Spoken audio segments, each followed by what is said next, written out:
fucking gonna get knocked down. What's the crack, Fintan? How we doing, boy?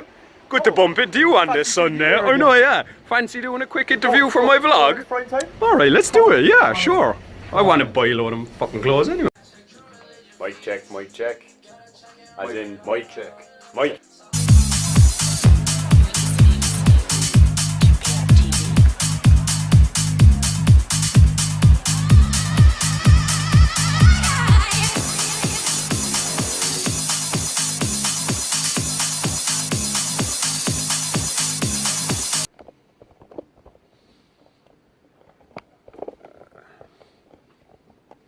She's still rolling. Yeah, do you know what, we come in just a little bit closer to the sound boxes. Hey everyone, sitting here with me I've got Fintan O Callaghan, manager in Primtetime Clothing in Cork, and we're actually in the secret HQ upstairs. Right in the building. Yep. So Fintan was kind enough to sit down with me and give me a bit of time just to talk about Primtetime. Anything to do with anything for well, I might have paid him for the video as well, like so. Click on the affiliate links there in the comment section for yeah. Get your next Fila tracksuit in the comment section there. But yeah, it's really the Fintan brand. I know, yeah, that's the only reason I rock Fila straight up, like we got the F there, like straight up. So. Fintan, I suppose being manager of Primtetime Cork, I mean, can you give us a little bit of a story about Primtetime, what you guys do in terms of like the products you sell and stuff like that, and how you're kind of different from? Oh, it would be my pleasure, Mike. Yeah. No problem. Yeah, so Primtetime is home from home for all the staff and Cork's longest running streetwear store. Right. It is 25 years in business. It'll be 26 come September of this year. That's quite a long time to be going for an independent retailer. Incredible, yeah, really long time, and definitely something that a lot of hard work and a lot of grit and determination went into that. That definitely, like, not from my part, like I was lucky to come in kind of after all the dog days of like the recession or whatever. But yeah, really long-standing Cork institution, definitely one of the longest running and quite synonymous with like streetwear, I guess. Yeah, well, I guess the scene in Cork, you know. The scene, the cool kids. Exactly, because I suppose one thing that I suppose we would have been well aware of now in Cork is that it's like high street retailers have kind of like taken over. I mean, it's the high street. Yeah, and especially Cork, it seems to be like a really like almost like a hot spot for like all of them. Like if I go to other cities, like I don't see the same kind of concentration. Yeah, within reason. No, I would say that there is still a few missing. Like I was always amazed they never stuck a Foot Locker down in Cork. Right. Yeah. That's Limerick true. and Galway. I guess Urban Outfitters would be another one that always kind of never made the move despite being in Dublin. And then funny ones like Zara staying in Man Point and never taking. Everyone thought they were going to go into the Capital Cineplex and all that jazz. But they couldn't get the free rent, sure, that's all it was, wasn't it? Well, like I'd say whatever lifestyle they're paying there is like really decent. I would say they're doing fairly well, alright, for a premises. Not bad, yeah. No, not bad. But despite being across the street from this empire. Yeah, this empire, exactly. Yeah. But like, I mean, just going back to what you said about how you're a long-standing institution and the amount of hard work that goes into that, like I would have seen that firsthand where I was over at like Seek Berlin because I'm launching a company. So like for me, it was so important to be like ahead of the trends or just making industry contacts.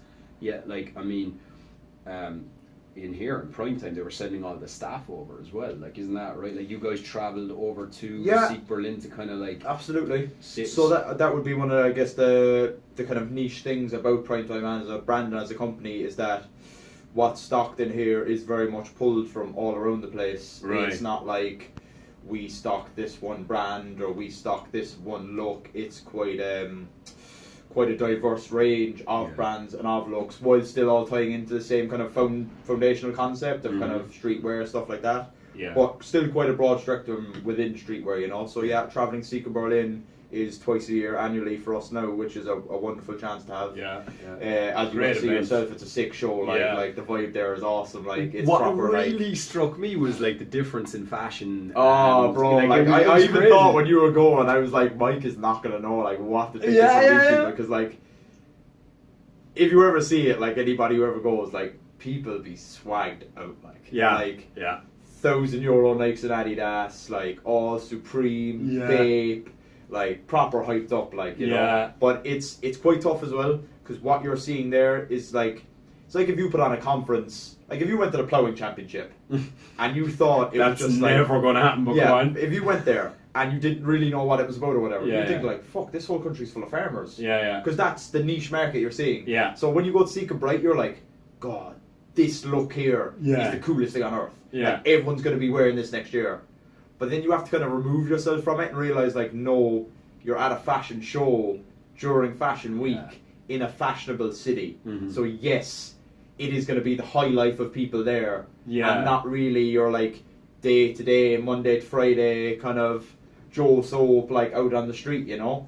So it's actually that's a very good point that you've made there, because I even kind of found myself, I was kind of thinking, wow, these are kind of like the looks that we're going to see come back here, but that's maybe not necessarily. Not necessarily, no. And they may be the looks you'll see, but just in a lot bigger time frame that you thought you'd see them in, you know. Right. Because I mean, through the process of natural selection, we are pretty much down towards the bottom rung of the ladder on the fashion scale. We're like, face it, like we're not, like City in Paris, it's not New York, but there's no reason why it can't get there one day, you know.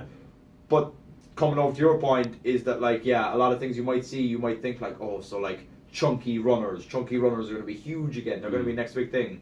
Yeah, they might be, but maybe not for like 5 years. It'll be a while, you know. So when you go to these events, it's really like you're seeing the trends that are like maybe a few years in the pipeline for here at least. For here. Because like one thing that struck me is that it's like, it seems to be the trend is moving back towards the kind of the baggier, more punk rock. 90s is back, baby. 90s kind of look. Now, when it's already started to take off in tracksuits, because I suppose we are a tracksuit nation. If ever there was one, like it's Ireland, like. Absolutely. But that's the first thing that seems to have taken off. But what about that kind of almost Japanese kind of style of, like, you know, the high crop waist, the extremely baggy clothes? Like that. That kind of seemed to have been a trend I saw at some of the shows. Almost like I kind of sometimes I have that image, like you said, Japanese. Like if you ever see the way like geishas would have traditionally dressed, like it would have been, like you said, like a lot more of like the flowy kind of garments and stuff like that, while maybe tightening at some parts and then going incredibly loose at the other, and then still like almost quite gaudy to an extent, like a lot of embroidery, a lot of bright colours, like silks, velours, golds, like stuff like that, you know. Right. So like I get the exact same like image off it as well. And that's why your hair is like a samurai. Yes, absolutely. Well, it's also the key for my power as well. You know, I thought the squat and deadlift are got the shit, so it is. You don't think 3 years into anything to just no, definitely not. Relationships, hair. Anything, you know? Jesus, I don't think I've ever sunk 3 years into anything in my life. So. Well, the degree, that was about 4. But I suppose, what have you seen? Like, okay, so you travel internationally to kind of pick up on the trends that are coming down the pipeline, right? But in terms of Cork, right, you did a very interesting blog recently, kind of about this almost like copycat culture. Maybe not, that's probably the wrong terminology, but it's more that like people aren't expressing themselves as individuals. It's more like they're kind of buying what they should buy. So thank you for the silent plug on the blog. That's no problem. That's a written blog. It was a silent plug, but until you mentioned it, like So I don't know. I guess that's something I would have been super conscious of, and maybe it's because I like moved here or whatever. Right. But I definitely always felt like, whether it's just, I mean, this is without turning this into the Dr. Phil show and getting into a big societal fucking debate about fitting in stuff. Like, I guess people do feel like a pressure. And always have done, especially here, that like maybe stepping outside the mold or outside the box isn't like the cool thing to do. Like it's much easier to just sit at home, see what all the cool kids are wearing, see what the mainstream's doing, and just kind of step in line with them, you know.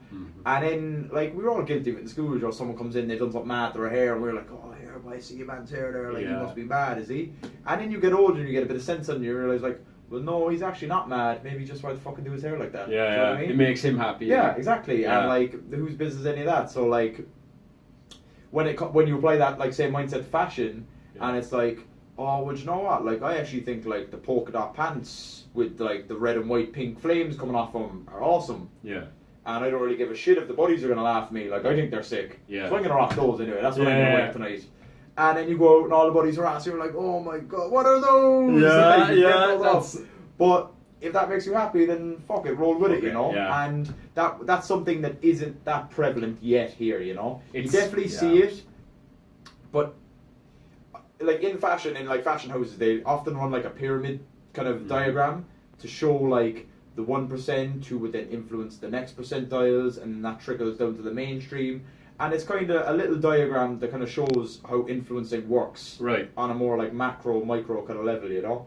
And like, we don't see many of that little 1% category, you know? In Ireland. No. No, we actually don't, and you're dead right, because when I came back from California, like, I mean, I had spent 2 years living over there where you're kind Which of... completely has its own style. Oh my god. Really has its own style. Not only that it has its own style, but people really don't give a fuck. Like, you know what I mean? Like, one night, I remember I could hear this drumming in the background. I was like, where the hell is that coming from? And like, slowly but surely, I saw that, like, this was in the pitch black. They don't have street lighting where I used to live. And it got closer and closer and closer. And then I realised it was a guy coming up the street on like a prosthetic leg, skateboarding with a big giant bongo, just playing it in the middle of the night coming up the road. And I'm thinking, you'd never see that here. Like, I know it's kind of a little bit random and a bit off the point, but it's kind of like the same concept. Yeah. there's that.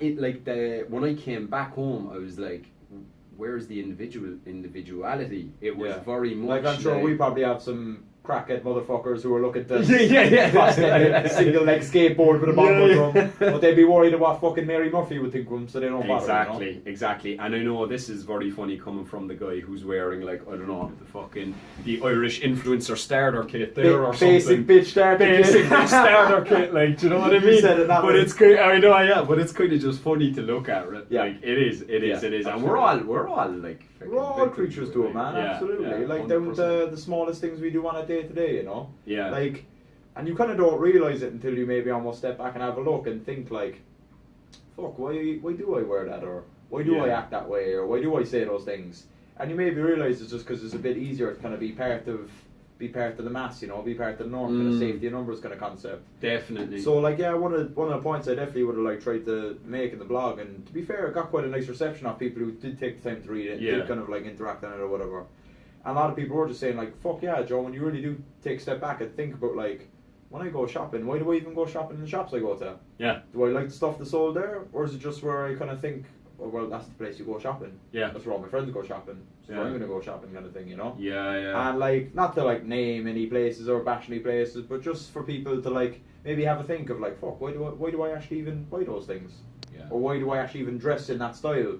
Do I like the way it looks on me, or do I like the way I feel when I wear it, or do I just do it because everyone else is doing it? Very good point, actually, because I've often Thanks, even found, I've found well, you didn't need me to tell you that, Fintan. But anyway, like, I mean, I've often found myself in shops where I'm kind of thinking, ooh, like, even subconsciously I have to do it in like reflection and think like, I bought that because I'm keeping up with the trend, buying that, rather than, fucking hell, that big pink hoodie over there looks good, I'm gonna buy that. Like, do you know what I mean? It's I know I found myself doing that, and lately I'm trying to kind of challenge it, not clearly with what I'm wearing, like, but at times, No, I know though, what you you mean, know what I like- mean. And it's good to be conscious of it, because it's like, Jesus Christ, like, I mean, it'd be an awful shame if we all lived our lives just for what other people think. I mean, someone who did a very interesting poll there recently, or, well, it wasn't, I suppose, so recently, but it was covered in the Frankly Nuts documentary, was where Dan Sweeney put out a poll asking, you know, if, or do you hold back on following your passion or something like that, and doing what you want because of what other people think about you. That's very poignant. And That that made was- me think of the conversation we're actually now having. I remember flicking through Insta that night and I saw that, and I was like, fuck bless, there's going to be some amount of like torn-hearted people like click that or reply to that or whatever, and they maybe just like haven't really opened their eyes to like what he's asking. So yeah, that was really good. It was an eye-opener, like, that Yeah. over 100 people literally said, yeah, I don't do what I wanted to do because I was afraid of what other people would think of me. Like. Which is fucking scary, man. Yeah. You know? We only get one life, like. Yeah, especially in the time Yeah. we live in today, man, and what Yeah. goes on with like people our age and shit, like, you know, Yeah. like it's widely reported how like fucking rough it can be out there, you know, especially like with like mental health and all that kind of stuff. Mhm. And to think that there is actually people sitting inside in the gaff not doing what would make them happy just for either the fear or the anxiety or whatever it might be of the reception that activity or that thing would get. Yeah, it's so true. And I think in Ireland it probably just comes back to like that, you know, our history comes from being kind of dominated by the Catholic Church. You know, we're still not getting into that argument. He's still not getting. You keep me on that, boy. Oh God, especially you. Myself and Brian not, bear no affiliation. Yeah. Well, I mean, for a man who was born in London to talk on that one now, like it would be kind of questionable, no, wouldn't it? Like on our Catholic. Bro, that's it. No, you're right. Yeah. Next question. Yeah. You don't want to get me down that road. No, but it's just it's interesting though that the conversation actually extends kind of a little bit beyond what we're talking about. It is. It's a big old like societal kind of thing. Yeah, absolutely. You're dead right. You're dead right. But thanks very much for the time anyway, boy. Pleasure, man. And if you ever want to buy some really out there streetwear, or you want to have a big, deep, meaningful conversation about the meaning of why you buy things with Fintan, fuck with us, come through. If you want to listen to good music, if you want to just chill, have a chat, meet some good people in the community. Just fucking come through. 89 Washington Street, Cork City. Peace and love. Shameless plug. Thanks for watching, guys.